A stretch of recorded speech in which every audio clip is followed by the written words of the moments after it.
Com o fim das eleições e a transição para o novo governo a partir de 2023, fica o desafio para assegurar a democracia que foi tão atacada pelo governo Bolsonaro.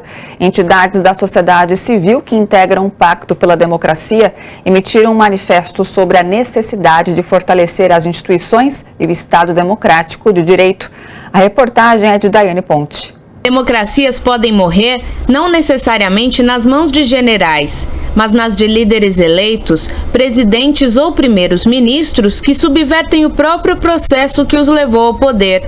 Este trecho do best-seller Como as Democracias Morrem retrata o que ocorreu sob o governo Bolsonaro, que desde 2018 contesta o resultado das urnas. Mas as eleições deste ano mostraram grande capacidade de organização contra o golpe. A Rede Pacto pela Democracia, que reúne entidades da sociedade civil, lançou um manifesto reconhecendo o resultado das eleições. Esse manifesto ele vem para, de alguma forma,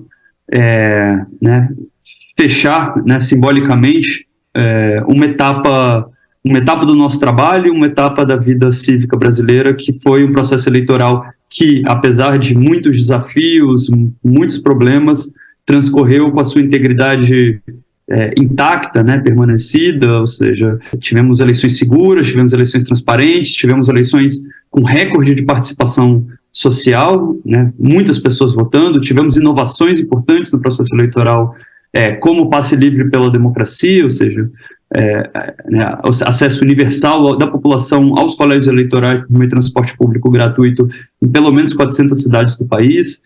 Então, tudo isso precisa ser comemorado, e a gente comemora isso nesse manifesto. O processo eleitoral foi marcado por muitos ataques à democracia.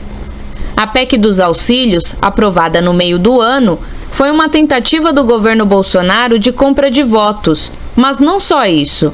Surgiram denúncias de assédio eleitoral por parte de empresários e até de tentativa da Polícia Rodoviária Federal de impedir o tráfego de ônibus com eleitores no dia do segundo turno das eleições. A gente tem feito, a partir de agora, a gente criou uma série de canais de denúncia, para principalmente casos de assédio eleitoral, de participação de políticos com mandato em ataques ao sistema eleitoral. A gente criou um fluxo de informação e comunicação com as plataformas de mídia social e com o tribunal. Então, tudo isso, esses casos todos estão virando, além dos casos de abuso de poder político e poder econômico, que foram aplicados durante o processo eleitoral.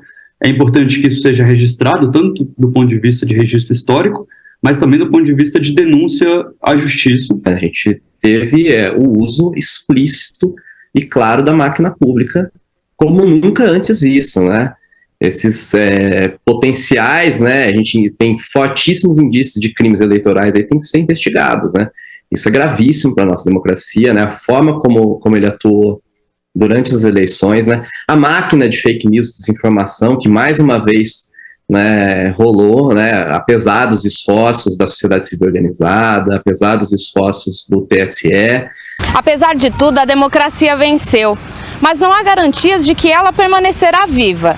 É preciso um processo de reconstrução do Brasil e esse é um dever não só do governo, mas de toda a sociedade. A sociedade tem que entender que ninguém pode passar impune, cometer crimes e ficar impune, no sentido de que elas têm que ser responsabilizadas por isso. A sociedade tem que passar essa mensagem. Ao mesmo tempo, claro, em que a gente tem que continuar trabalhando com educação em direitos humanos, a gente tem que continuar lutando, tem que aperfeiçoar, na verdade, nossa luta e nosso trabalho para que as Forças Armadas e as polícias tenham um traço mais democrático, um caráter mais democrático do que elas têm hoje, inclusive, que algumas flertando com fascismo,